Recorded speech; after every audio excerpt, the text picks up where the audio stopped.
Alô pessoal, boníssima noite, sejam bem-vindos, vamos dar início a mais uma live aqui.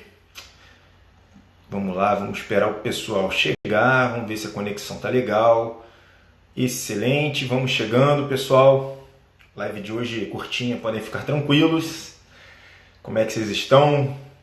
Saudade aí do pessoal, de falar para vocês, de ouvir vocês. Mas já está tudo regulamentado. Eu sempre tento trabalhar lá na viagem, né, e tal, mas conexão não permite, tempo não permite, às vezes falta energia, sai da rotina, tudo enlouquece, né? É o que eu sempre falo, a rotina liberta.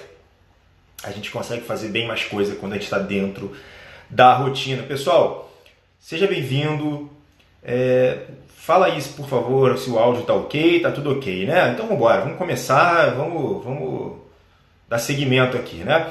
Bom, para quem perguntou, muita gente perguntou, né? Não foi pouca gente não, muita gente perguntou sobre por que eu gosto tanto do frio, tanto de contemplar. Bom, não vai, a live hoje não vai ser sobre isso, mas eu acho que é legal a gente conversar também sobre isso, porque fica muita gente curiosa por que eu gosto tanto de neve. E realmente, eu gosto muito mesmo de neve.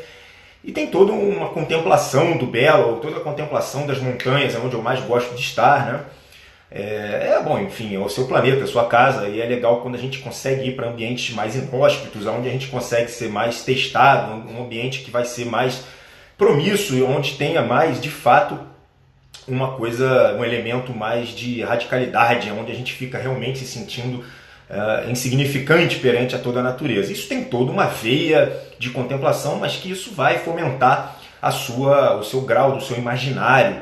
Isso vai com certeza elevar o seu poder de imaginação, de criar situações no inconsciente, onde você também vai estar de acordo, vai estar mais íntimo de você mesmo, quando você está diante de algo gigante, algo, né, de fato, uma montanha. Eu estava lá perto de um vulcão, e é uma coisa que você fala, meu Deus, né, que tem uma força mais poderosa ali, que você consegue verificar a sua insignificância e obter, obviamente, dentro dessa observação, poderes do seu imaginário, né? Bom, então, já expliquei isso várias vezes, diversas vezes, até tem um vídeo, um filme bonito pra caramba que fizemos aí, eu e minha equipe, sobre viagem, né, e tal. E quanto mais inóspito for, de fato, eleva ainda mais todos os nossos sentidos, e é isso que eu busco, né, de uma certa forma. Bom, então vamos dar início à aula de hoje. A aula de hoje não tem nada a ver sobre isso, a aula de hoje tem a ver com plano de vida, arquitetura, tá? E aí eu quero fazer uma metáfora sobre a gente, nós humanos, quando temos que construir uma casa, né? Então, qual é a primeira coisa? Eu quero construir uma casa. O que você faz? O que você pensa, né? Então você já pensa logo, caramba, eu vou ter que contratar um arquiteto, um engenheiro civil, para tentar começar a desenhar um mapa, não é assim? Não é mais ou menos isso que todo mundo busca, todo mundo fala, olha, quando eu vou construir uma casa, a primeira coisa é uma ajuda, alguém que venha me orientar. Mas, né? Então, no caso, a gente pode até pensar em alguém que possa orientar no nosso plano de vida, mas, de fato, a gente tem que pensar agora no plano em si. E aí, no plano em si, quando a gente começa a pensar num plano, quando a gente pensar na planta da casa, a primeira coisa que eu viso, quando eu olho o paciente aqui cheio de histórias, cheio de planos, como é que é o terreno desse plano, né? Como é que é o terreno de onde vai ser essa casa, onde vai ser construída essa casa. Muito antes da gente começar a entender o tamanho dessa casa, muito antes da gente começar a saber se ela vai ter 2, 3 andares, se ela vai ter 1.000 metros quadrados, se ela vai ter 50 metros quadrados, de que vai ser feito, a gente tem que pensar como é que é o terreno. Então, quando eu falo em terreno, o que eu estou querendo dizer aqui, né? Simbolicamente, a gente está falando se esse paciente, essa pessoa, esse indivíduo, esse elemento, se ele tem de fato uma doença mental, né? Então o cara não tem como ele chegar aqui no consultório, ele não tem como chegar aqui na vida, ele falar assim, olha, poxa, eu quero ser um astronauta, eu quero ser presidente dos Estados Unidos. Mas, né, o terreno dele, o que é? É um terreno infértil, é um terreno lamacento, é um terreno que vai afundar, o cara tem depressão, cacete. Então, primeiro ele tem que entender do terreno dele. Primeiro ele vai ter que falar, olha, realmente, esse terreno aqui, ele na verdade é um charco, é um pântano. E aí, com isso, a gente tem que primeiro cuidar do terreno, que é o alicerce, é onde de fato é o que vai pavimentar, o que vai concretizar todo esse plano futuro. Então, de primeiro tem que cuidar da doença mental. Eu sempre falo aqui que a gente tem classes dos humanos, né? E os doentes mentais eles vão estar embaixo. Quando eu falo doente mental, eu estou falando de ansioso, deprimido, não estou falando de esquizofrênico só, não. Né? De todo mundo, né? Todo mundo que sofre, que padece de algo que vai atrapalhar, inclusive, a desenvoltura dessa planta, do plano, da arquitetura dessa casa, perfeito? Então, nesse momento, a gente primeiro tem que cuidar, tem que assassinar, tem que acabar, tem que tratar, tem que curar a doença que está ali instalada, que seria basicamente, sei lá, de repente botar muito concreto, fazer um buraco mais fundo, de repente, enfim, né, secar, drenar essa água, alterar o curso de um rio, não importa o que a gente vai fazer, mas antes da gente pensar em de fato começar a arquitetar um plano, uma planta, a gente primeiro visa o terreno, sair da doença mental para a gente começar a entender o que vai ser feito. Bom, partindo daí, né?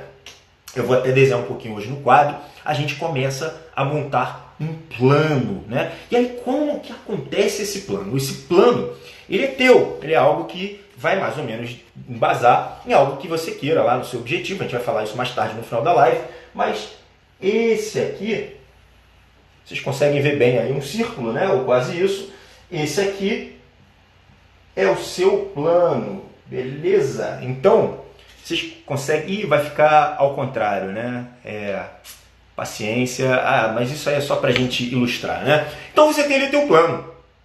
E aí, nesse momento, o que a gente pensa, né, no seu plano? Como é que você consegue, de fato, entender como é que é um plano? Então, tem pessoas, e isso é sensacional, que elas têm uma visão muito mais ampla, muito mais futurística da coisa. Ela consegue entender que ela tem, de fato, um poder, que ela tem as ferramentas dela, né? Ela tem tudo que possa vir a concretizar esse plano. Né? Então, quanto mais irreal for esse plano, pior. Então, dentro desse plano, a gente vai fazer aqui o que ajuda e o que... aqui tá, tô vendo que também está... Beleza, né? Então tá. Então, o que ajuda e o que atrapalha nesse teu plano, perfeito? Então, o que ajuda é essa capacidade de visão. A pessoa que consegue ver lá na frente, ela consegue se organizar, ela consegue entender o que pode vir a acontecer, de errado, de certo, né? Então, ela se prepara para isso, perfeito? Então, nesse momento, ela começa a pensar em fatores que estão, assim, ao seu controle. Então, de repente, ela vai falar, olha, o que eu posso fazer aqui do meu esforço? Qual é o tempo que eu vou levar para cada passo que vai ser dado? O que pode vir a dar de errado? Né? Então, ela vai calcular essa coisa toda meio que conectado com o segundo elemento. E o segundo elemento é o plano divino. Pô, Bruno, mas eu não acredito em plano divino. Tudo bem, beleza, não tem problema. O que a gente pode chamar desse plano divino? Né? A gente pode falar que é a lei da atração, a gente pode falar que é a lei do universo, a gente pode falar que é o Tao, que é o Dharma, né? Não importa. Ou se você não acredita em nada, a gente pode chamar isso de acaso. Eu vou até botar aqui, pô, acaso. Tá? Então, você vai ver que durante a sua trajetória de vida, se você ainda não viu, nem tudo dá certo, né? Nem tudo dá certo. Você vê, olha, tem coisas que foram além, tiveram coisas que de fato foram muito melhores do que eu tinha planejado, tiveram coisas que de fato eu simplesmente achei que fosse dar certo, deu errado, coisas que você às vezes tenta ir para um lado, força muito e acaba voltando. Não sei qual é o nome que você vai dar a isso. Você pode dar o nome de Dharma, você pode dar o nome de tal, é o caminho, é essa lei cósmica universal, ou simplesmente é o acaso, eu não acredito em nada. Beleza, é o acaso. O acaso está mostrando para você, né, que talvez nesse seu plano não esteja de fato acontecendo. Né? Então, para quem está chegando agora, essa aula é sobre plano, é você começar a planejar a sua vida. A gente já entendeu lá no início que pessoas que têm de fato um plano concreto, bem embasado, que vai contemplar tudo que pode vir a dar certo, tudo que pode vir a dar errado, fazer os cálculos, os tempos e todas as ferramentas que vão ser de fato utilizadas, essas pessoas tendem a atingir os objetivos, e tendem também a ter uma vida muito mais concreta, uma vida muito mais estabilizada, muito mais próspera do que pessoas que estão vivendo de forma inconsciente, de forma desplanejada, perfeito? Então, no meio, o que vai ter aqui? O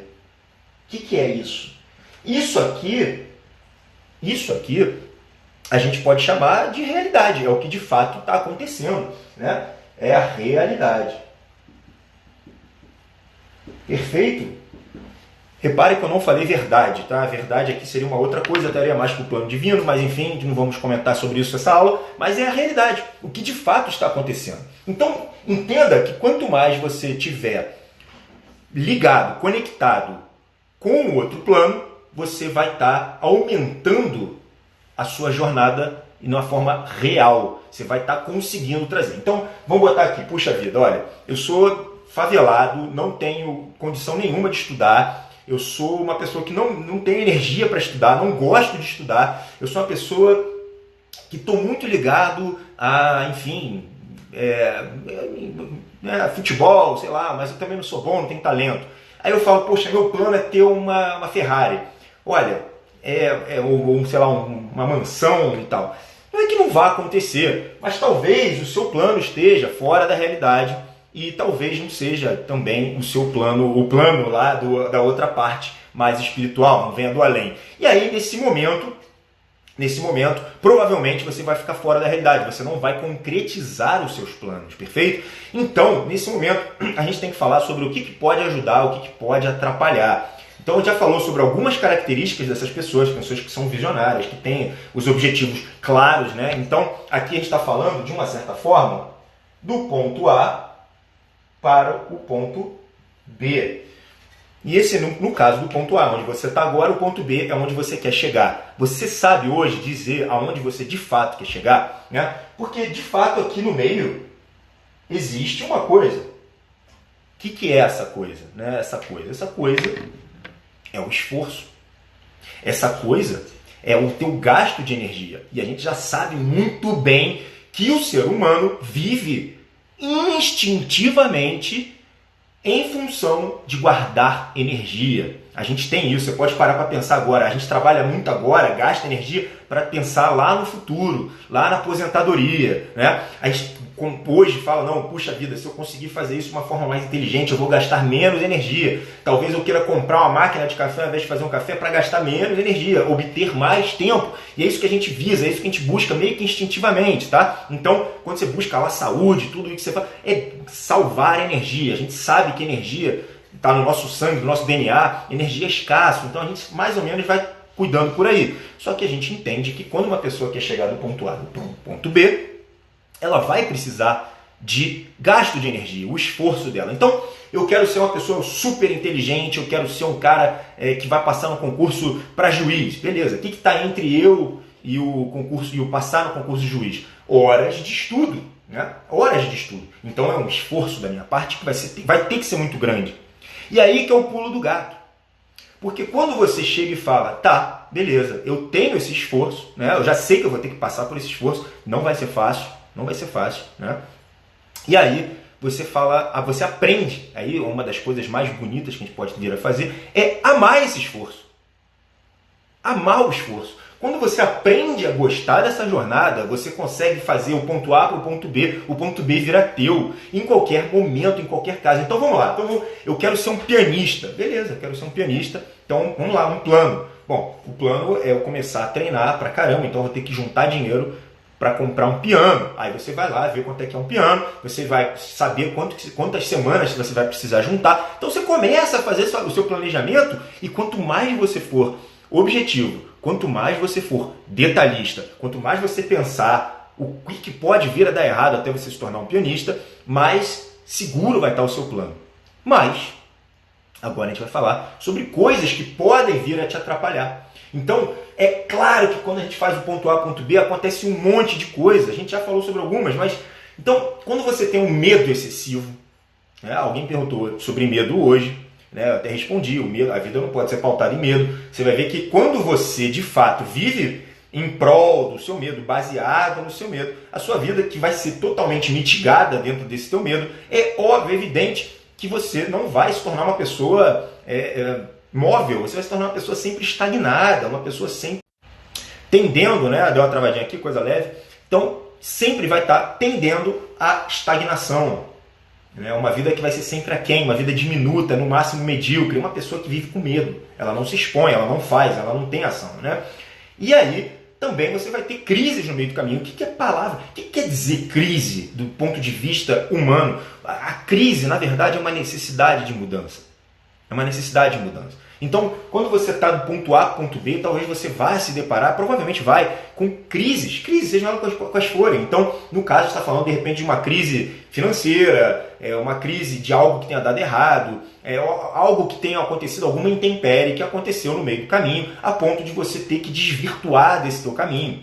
Mas isso está realmente mudando para o ponto de vista de você chegar e falar, olha, de fato, aqui tem uma necessidade de alteração. Então, crise, hoje você para de chorar e ficar reclamando nesse momento e fala, puxa vida, olha, o certo agora é eu ver a crise como uma necessidade de mudança. O que eu posso fazer para mudar? Beleza? A outra coisa, como a gente está falando de plano divino, coisas que vêm lá de fora, coisas que vão envolver o lado de uma crença, ou se não, como a gente falou, do acaso, né? De repente um mero acaso que não está deixando você, né? E tal. Tudo bem, beleza.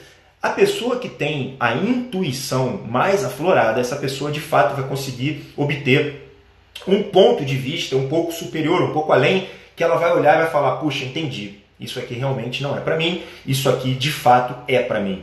E tudo fica mais claro, tudo fica muito mais permeável dentro desse caminho que a gente quer fazer do ponto A ao ponto B e que você está hoje arquitetando um plano de vida. Então, quanto mais você estiver ligado nessa parte da intuição, entender os sinais, mais você, obviamente, vai ficar alerta aos sinais e vai poder adaptar. Então, quando a gente fala do ponto A para o ponto B, quais são, sabendo que hoje vai ter um esforço, que vai ter crise, que vai ter problema, que vai ter alteração. Então, por exemplo, a alteração que eu estou falando, de repente seu pedreiro fica doente ou morreu. De repente você não calculou bem a quantidade de tijolos que você está querendo botar na tua casa. De repente vem uma chuva e desabou tudo. Sei lá, alguma coisa que aconteceu, que acontece, que vai acontecer. Então, como que você prevê essa crise? Não, você vai tentar prever essa crise, mas existem duas habilidades que de fato vão fazer com que você consiga estar sempre preparado para elas. Que é a adaptação... aceitação e depois adaptação. Beleza? Então, essas duas ferramentas, essas duas habilidades, essas duas virtudes vão de fato fazer com que você sinta pronto para chegar a qualquer objetivo. Então, por exemplo, sei lá, teve até um... Como é que é o nome do filme documentário de um cara que era um maestro, né? Tá até passando aí, esqueci, um maestro... Putz, alguém me fala aí, né? Então o maestro ele começou lá a tocar piano e o cara era bom, tinha um talento inato, treinava muito, né? E ele teve uma doença degenerativa nas mãos, em uma das mãos, e ele teve que aceitar primeiro, que foi muito difícil, e depois ele se adaptou e começou a tocar com uma mão só e fez diversos repertórios com uma mão só. Isso é uma adaptação, ou seja, ele primeiro aceitou e logo em seguida ele se adaptou. Né? E isso que faz com que as pessoas consigam chegar do ponto A para o ponto B. Então elas têm um plano, elas visualizam o quanto que o plano divino, a coisa que vem, que vai acontecer, a coisa natural, chamada natureza, vai de fato gritar para você, observando isso e vai adaptar os seus objetivos. É óbvio que eu poderia fazer aqui uma aula só sobre... esse maestro que eu estou falando é brasileiro e estava passando na internet, na televisão. Eu até vi, eu não vejo televisão, mas eu vi esse filme. Enfim. Mas, onde que eu estava? Então, no caso, a pessoa vai poder... Eu poderia fazer uma live só sobre a qualidade dos seus objetivos. Porque quando a pessoa chega... João Carlos Martins, é isso mesmo. Obrigado. Então, quando a pessoa vira e fala assim, meu objetivo é casar, é um bom plano? Não é. Não é um bom plano. Por quê? Porque assim, você pode fazer o melhor de você. Você pode se desenvolver, você pode entender sobre a sociedade, você pode entender tudo sobre relacionamentos, você pode fazer a sua exposição, mas você depende de outra pessoa. Certo? Né? Então, muitas coisas a gente, olha, tem limites. Né? Tem limites. Eu quero ser um milionário no Brasil. Olha, tá, depende de você, de fato. Mas dentro de uma circunstância onde a maioria, 99,999%, não é milionária, né? Não é. No Brasil, poxa, é difícil. Um milionário, que eu digo $1 milhão, né? Seria 4 milhões de reais. É difícil. Por que é difícil? Porque não faz muito parte da nossa sociedade. Então você vai ter que fazer um esforço acima desses 99,999%. Tá? Então é possível? É um bom plano? Envolve dificuldade. Tá? Então, primeira coisa, a gente está falando agora sobre qualidade e objetivo. Né? Então, quando você tem controle sobre o que você vai fazer, show. Quando você já tem as ferramentas do que você vai fazer, fala, por exemplo, olha, eu quero ser médico, minha família toda é de médico. Então tá tranquilo, poxa, já vai ter ali uma chance de você ter um sucesso muito maior, já está no teu sangue, já tem portas abertas, né? Então, obviamente, você vai ter que estudar a qualidade desse objetivo. E nesse momento eu tenho que falar, porque a gente está falando, eu sempre falo de dinheiro por ser uma coisa mais fácil da gente conversar, mas esse também não é um bom objetivo, porque a gente já entendeu sobre a profundidade do ser humano e ser rico, ter dinheiro ou até mesmo poder não pode ser a motivação principal. Também são objetivos fracos. Eu sei porque eu conheço muita gente que teve e que tem dinheiro e que está naquele vazio existencial, está em crise, não está feliz, não está bem, tá bom? Então, a gente está falando só para mero estudo, tá bom? Então, quando a gente fala de objetivo, essa seria a parte mais difícil, porque, de fato, eu duvido que a maioria aqui que esteja assistindo essa live, bateu aí 100 e poucas pessoas aí assistindo, né, que assistiu. Nesse caso, é muito difícil que a pessoa, de fato, consiga planejar de uma forma concreta, de uma forma objetiva, de uma forma que vai contemplar tudo de positivo e tudo de negativo e o futuro que possa vir a acontecer. Mas uma vez que você consiga isso, de fato, o ponto A para o ponto B, tendo aquelas duas adaptações que eu falei, aceitação e adaptação, faz com que você chegue em qualquer tipo de objetivo. Beleza? Pessoal, até a próxima. Eu vou tentar fazer uma aula amanhã. Amanhã tá difícil, a agenda tá lotada, mas se der, se não, quarta-feira ou quinta no máximo, estou aí com vocês, tá bom? Boníssima noite e namastê. Tchau, tchau.